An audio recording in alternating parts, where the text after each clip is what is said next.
A paralyzed Korean Mafia boss was thrown from a cliff. What his black maid did next shocked everyone. The wind came first. It rushed up from the gorge like a living thing, sharp, wet, howling through pine and stone, slamming into Hannah's chest so hard she staggered backward. Her breath caught. Below her, the cliff dropped into darkness so deep it swallowed sound itself. No birds, no insects, just the echo of wind tearing through rock. And far below, something lay twisted among the stones. For one impossible second, her mind refused to shape what she was seeing. The world tilted, blurred, tried to protect her. Then the moonlight struck metal. A wheel, bent inward, snapped like a broken limb. Her knees gave way. "No," she whispered, the word barely surviving the wind. "No, please." She ran. The path down the cliff was narrow, meant only for maintenance crews, gravel and loose dirt sliding beneath her feet as she stumbled, clawing at branches, tearing her stockings. She didn't feel the pain. She barely felt her lungs burning as she gasped for air that refused to come fast enough. All she could think was his name, Kang Joon-suk. When she reached him, she fell to the ground beside his body so hard the impact rattled her bones. He lay on his side, motionless. Blood streaked his temple, dark against pale skin. His wheelchair, custom-built, reinforced, expensive beyond reason, was shattered several feet away, one wheel still turning slowly, uselessly. Hannah pressed trembling fingers to his throat. A pulse, weak, uneven, alive. A sob tore out of her before she could stop it. She clapped a hand over her mouth, forcing the sound back into her chest, her eyes burning. "Oh, God," she breathed silently. "Oh, God, please." She slipped off her coat and pressed it beneath his head, her hands moving automatically, trained by years of surviving crisis by becoming very, very still inside. She checked his breathing, his pupils, his legs, still useless, unmoving, as they had been for years, but now terrifyingly vulnerable. Above them, voices echoed. Male voices. Laughter. "Check the edge again," someone shouted. "Make sure." Hannah froze. Her body curved instinctively over Joon-suk's, shielding him, as if her thin frame could stop bullets or gravity or the cruelty of men who had decided he was no longer useful. Footsteps crunched closer. Her heart slammed against her ribs so violently she was sure they could hear it.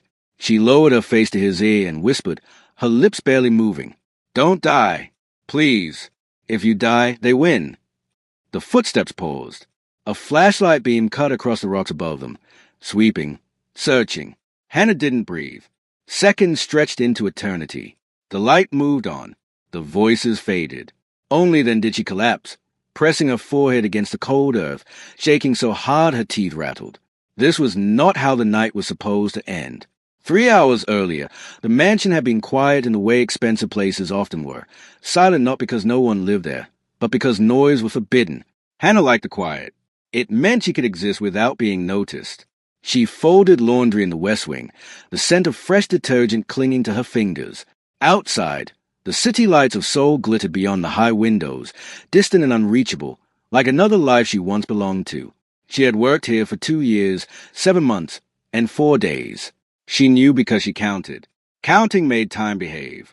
She had arrived with nothing but a single suitcase and a reference letter that was half true and half miracle. She hadn't known whose house it was until the gates closed behind her, and she saw the crest carved into stone, an emblem whispered about in markets and docks and late-night warnings. Kang. Everyone in the city knew the name. They said Kang Joon-suk had been ruthless even before the accident. That after betrayal stole his legs, it stole his mercy too. That he ruled from his wheelchair like a king on a throne of shadows. Hannah had expected a monster. Instead, she found a man who drank his tea without sugar and watched the koi pond every morning as if it held answers. "You're from Nigeria," he said the first time they spoke. She had nearly dropped the teacup. "Yes, so." "You moved well," he observed, quietly.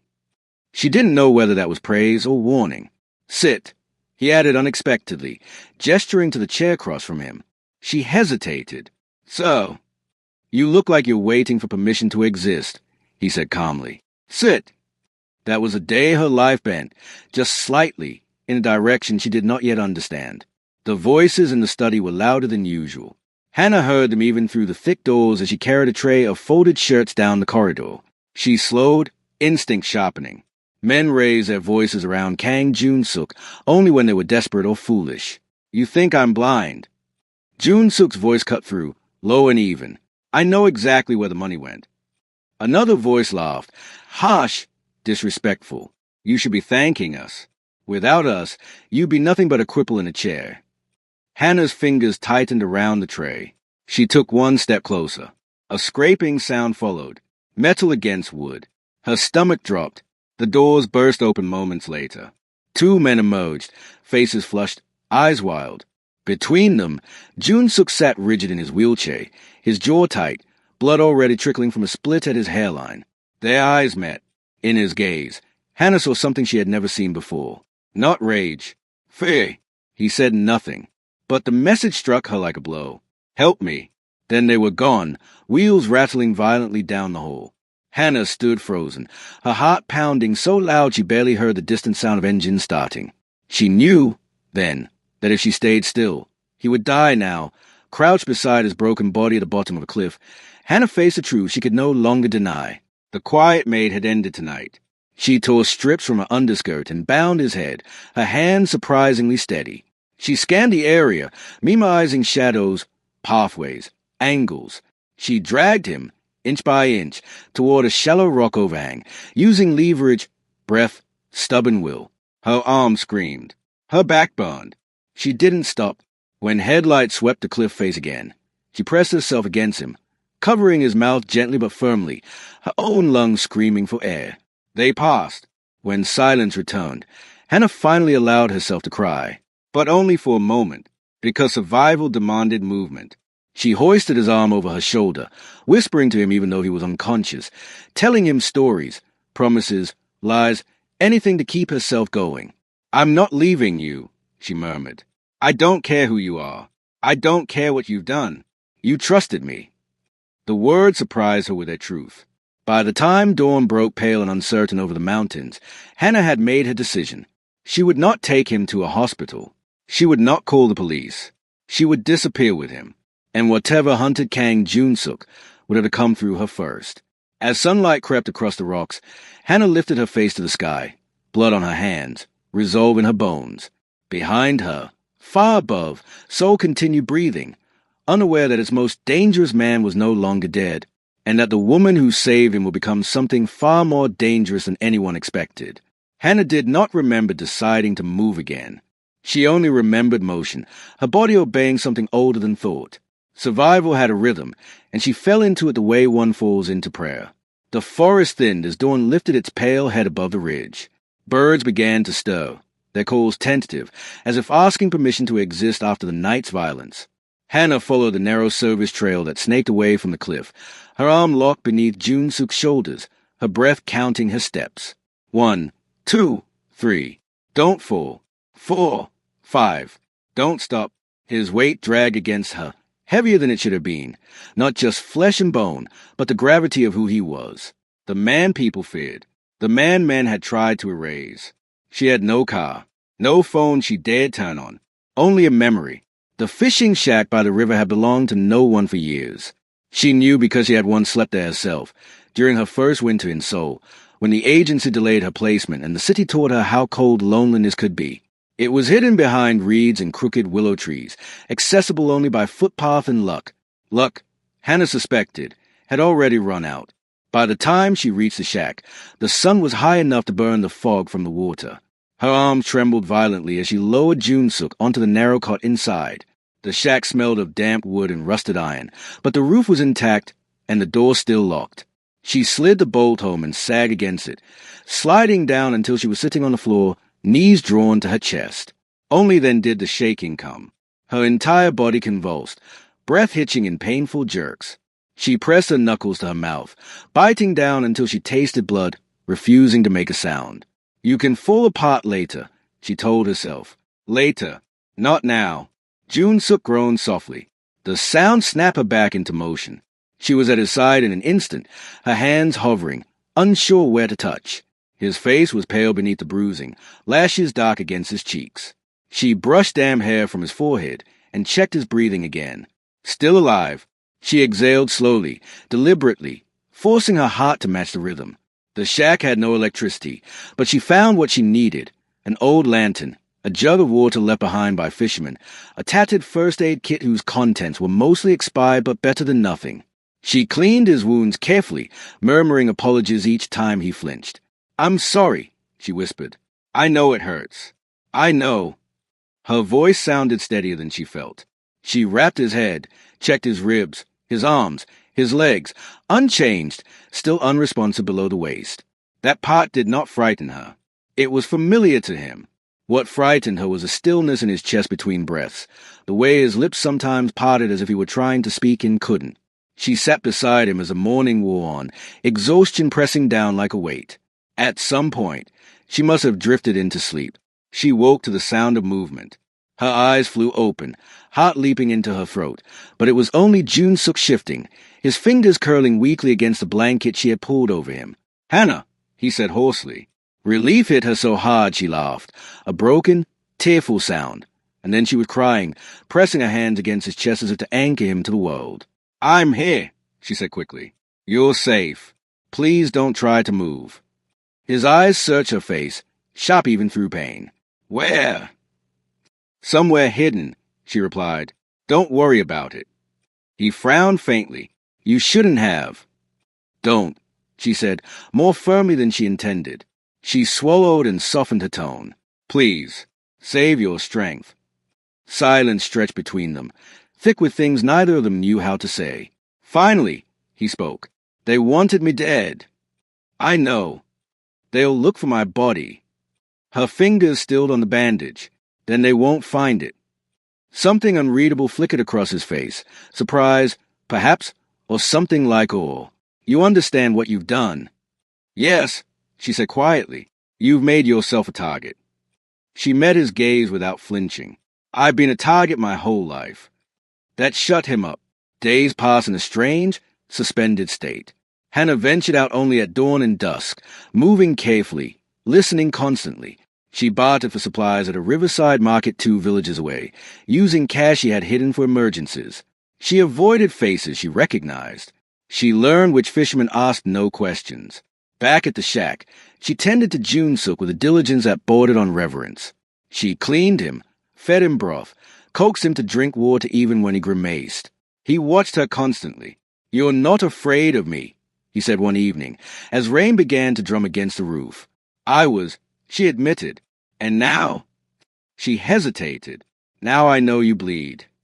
A quiet, humorless laugh escaped him. "That obvious. She smiled faintly. At night, when he slept, Hannah sat by the window and allowed herself to remember. She remembered Lagos, the heat, the noise, the chaos and beauty of it. She remembered the night she ran, the reason she never spoke of, the way fear could turn a person invisible if they let it. She had let it. Until now, on the 5th night, footsteps approached the shack. Hannah stiffened instantly, her hand flying to the small knife she kept hidden in her sleeve. She extinguished the lantern and pressed herself against the wall, listening. A soft knock sounded. "Hannah," a woman's voice called, accented, cautious. "It's Mirela." Hannah exhaled in a rush and opened the door just enough to let the woman slip inside. Mirela was broad-shouldered and sharp-eyed, her dark hair braided tightly down her back. She took one look at June-Suk and swore under her breath. "So it's true," she murmured. "The king lives." "Not here," Hannah said sharply. Mirela raised her hands. "Relax." No one followed me. They spoke quickly, urgently. Mirela promised medicine, news, discretion. In return, she asked only one thing. "How long can you keep him hidden?" Hannah looked at June-Suk, at the man who had once owned half the city and now relied on her to turn him in bed. "As long as it takes," she said. That night, after Mirela left, June-Suk spoke again. "You didn't have to do this," he said quietly. "I know," Hannah replied. "I chose to." "Why?" She sat beside him, close enough to feel the warmth of his body, the steady beat of his heart. "Because," she said, after a long moment, "someone once left me to die, and I promised myself I would never be that person." He reached out then, his fingers brushing hers. Not demanding, not commanding, asking. She let him hold her hand. Outside, the rain softened to a whisper. And for the first time since the cliff, Hannah allowed herself to believe that survival might not be the only thing waiting for her. Something else was growing in the quiet. Something dangerous. Something tender. The river changed its voice at night.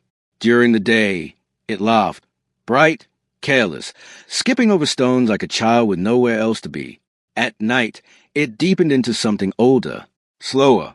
The water slid past the shack with a low, constant murmur, as if telling secrets only the dark could keep. Hannah listened to it as she washed a bowl at the small basin outside.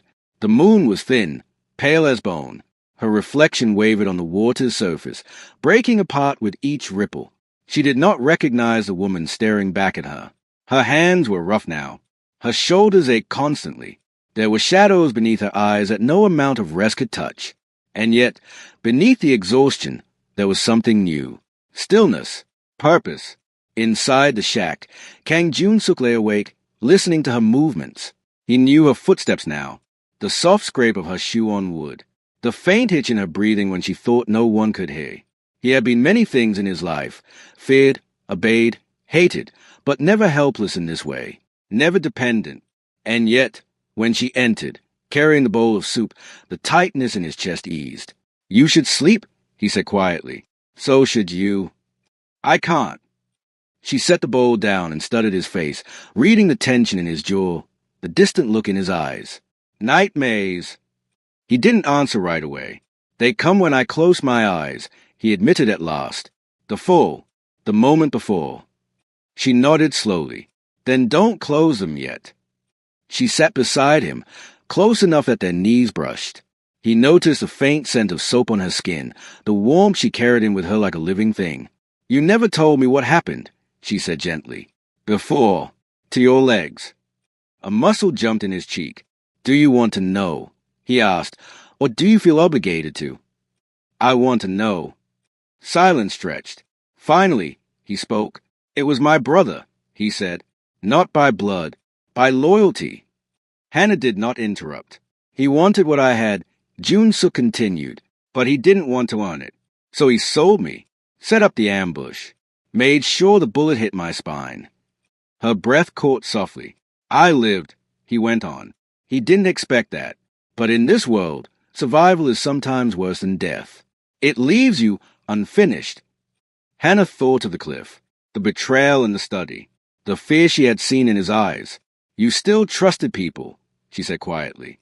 "I trusted the wrong ones." She reached for his hand without thinking, her fingers wrapping around his. His skin was warm, calloused.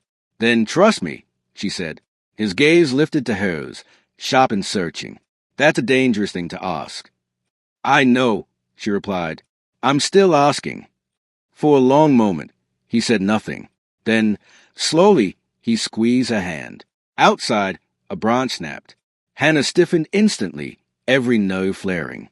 She rose in one fluid motion, knife already in her hand. "Stay here," she whispered. She slipped outside, her movement silent, controlled.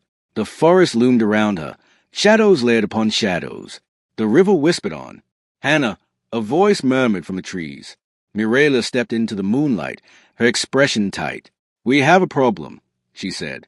Inside, Jun-suk waited, his heart pounding, not with fear for himself, but for the woman who had walked into danger without hesitation. When Hannah returned, her face was grave.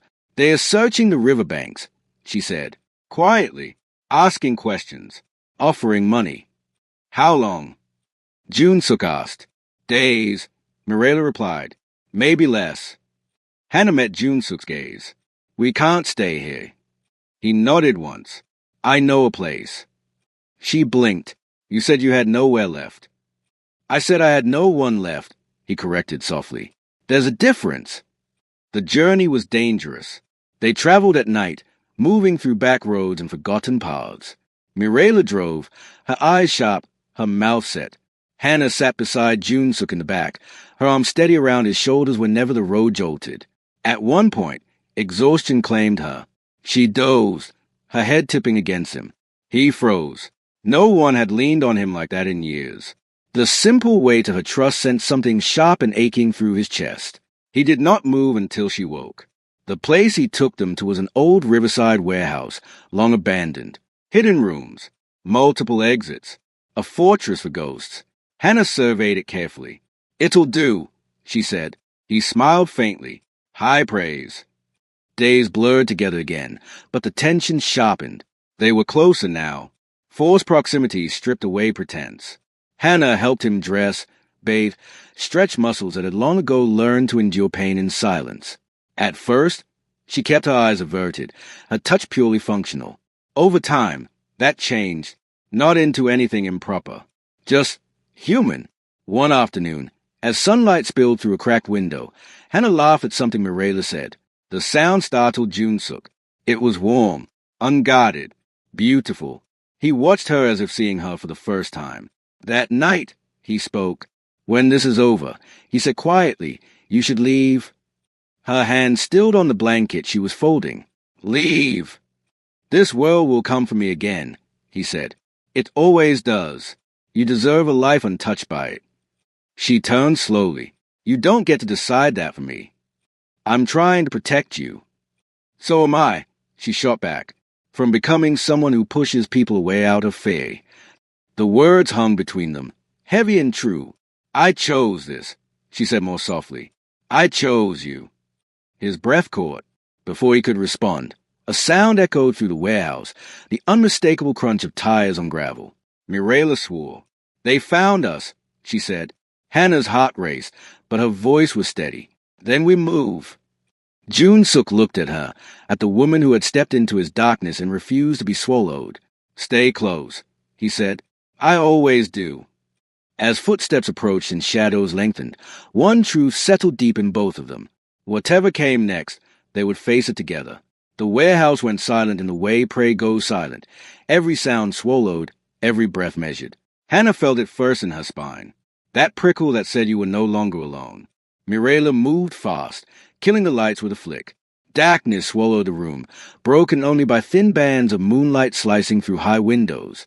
"Free," Mirela whispered. "Maybe 4." June-suk's hands tightened on the arms of his wheelchair. His mind was already calculating angles, exits, timing.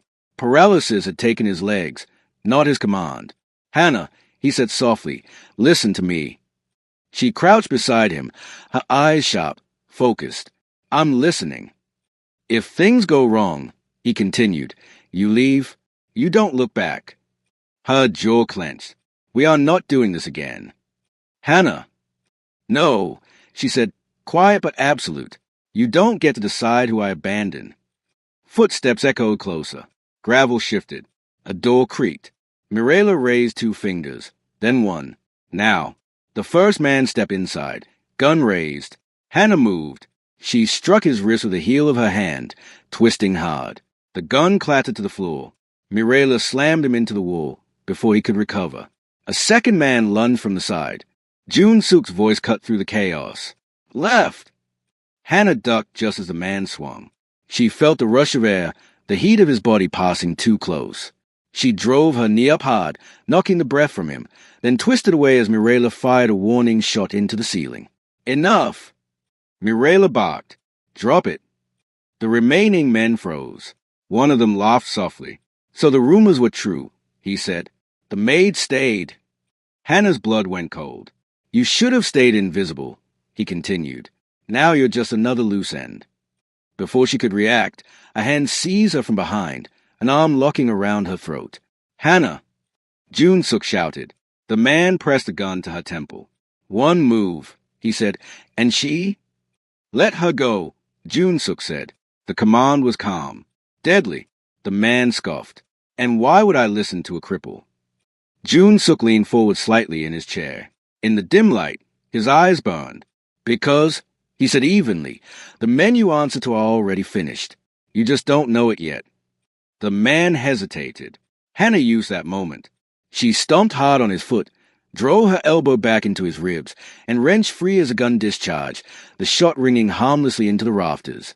Mirela didn't hesitate. The man went down. Silence followed, ragged, stunned. Hannah staggered, chest heaving. June-suk rolled to her side instantly, his hands gripping her arms, checking her face, her neck. "Are you hurt?" His voice shook despite his control. She swallowed, nodding. I'm fine. For a moment, neither of them moved. Then June-suk pulled her into him. It wasn't forceful. It wasn't dramatic. It was instinct. Hannah froze, then slowly relaxed, her forehead resting against his shoulder, her fingers curling into his shirt. She could feel his heart racing beneath the fabric. "So much for leaving," she murmured weakly. His breath brushed her hair. "I never wanted to." Mirela cleared her throat pointedly. "I hate to ruin the moment, but we need to disappear. Now."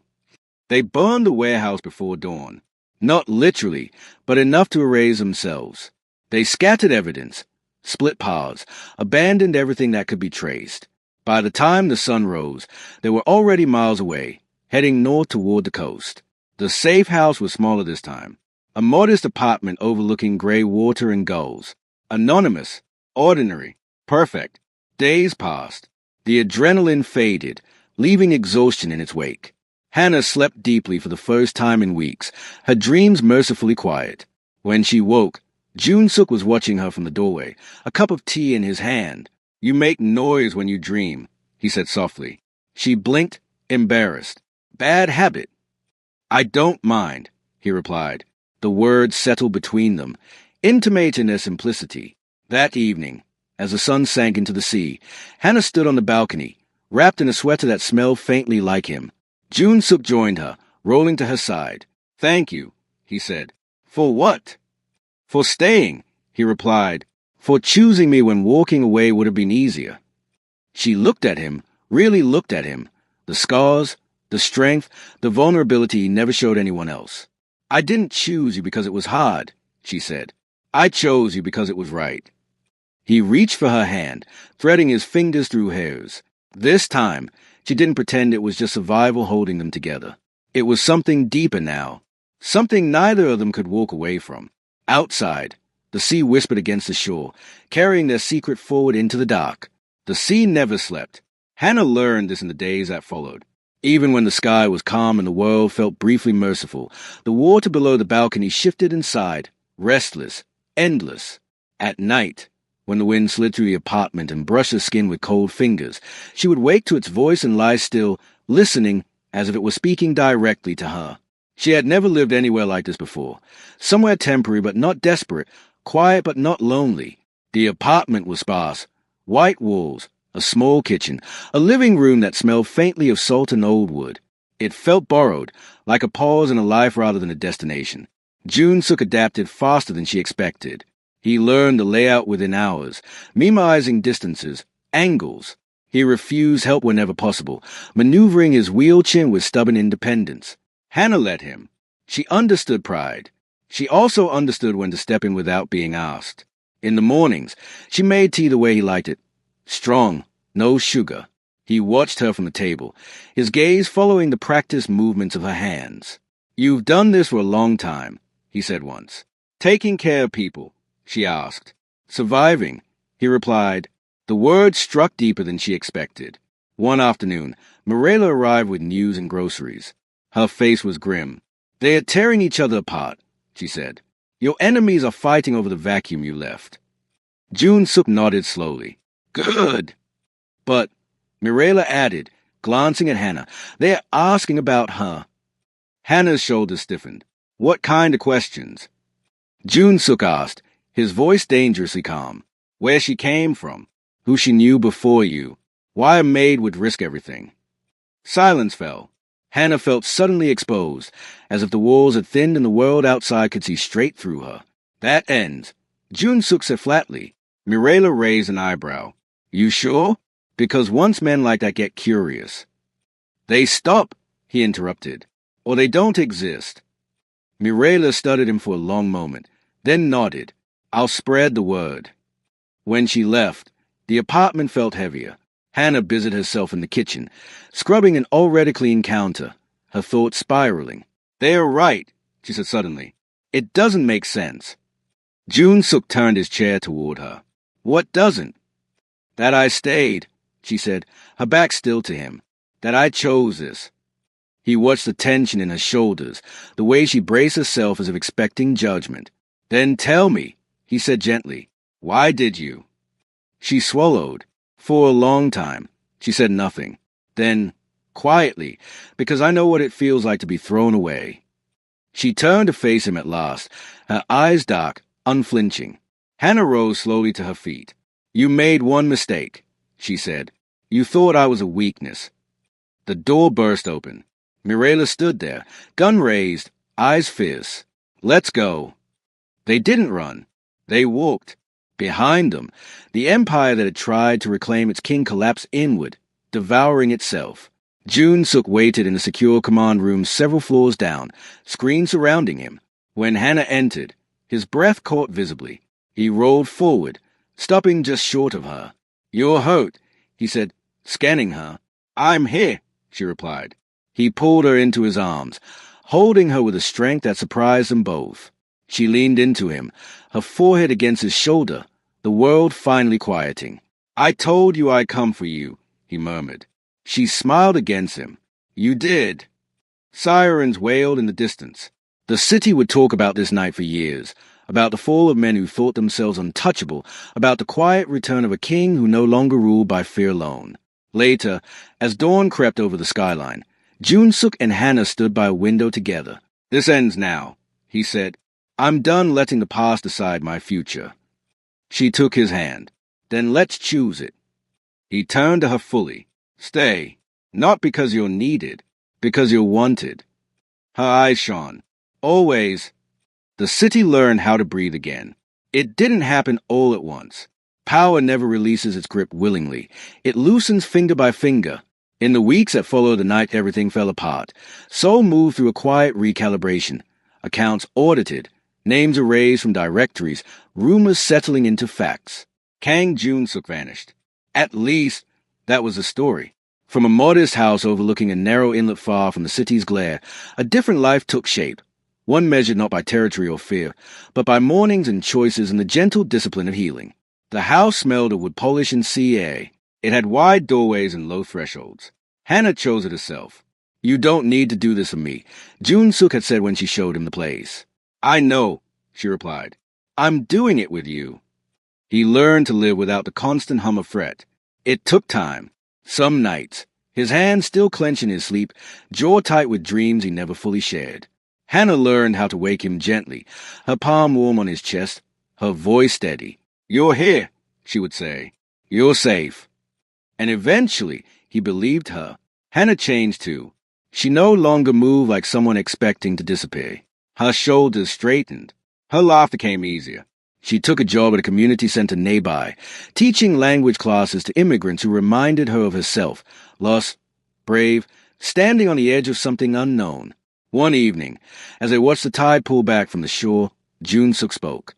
"I used to think power meant control," he said, "that if I could command enough fear, nothing could touch me." She leaned against him, her head resting on his shoulder. "And now?" "Now," he said softly, "I think power is choosing who you protect, and letting yourself be seen." She smiled. "You're getting wise." He huffed a quiet laugh. "Don't tell anyone." The past didn't vanish completely. It never did, but it lost its teeth. June-suk invested quietly, legally, in businesses that rebuilt what others had broken. He paid debts that had nothing to do with money. He used his mind, his strategy, his patience, not to rule, but to repair. Hannah stood beside him through it all, not behind, not in front, equal. On the anniversary of the cliff, they returned to the mountains. The wind was calmer this time. The gorge still yawned wide and dark, but it no longer felt like an ending. Hannah stood at the edge, her fingers laced with his. "I was so afraid that night," she said. "Not of dying, of being alone." He squeezed her hand. "You aren't." She turned to him, her eyes shining. "Promise." He lifted her hand and pressed his lips to her knuckles, a simple, reverent gesture. "I promise," he said, "as long as you choose me." She smiled, fierce and tender all at once. "I always will." Years later, people would tell the story wrong. They would talk about the paralyzed Mafia boss who survived betrayal, about the fall of an empire, about a woman who shocked everyone by standing in the fire. They would miss the truth. That love didn't save him. She did, and in doing so, she saved herself too. The sea rolled on. The wind carried their laughter into the open sky. And the life they built, quiet, hard-won, and deeply human, endured. Thank you for listening to a paralyzed career mafia boss was thrown from a cliff. What his black maid did next shocked everyone. If you enjoyed this story, don't forget to like, subscribe, and share. Your support means the world. Until next time, Red Heart Hash.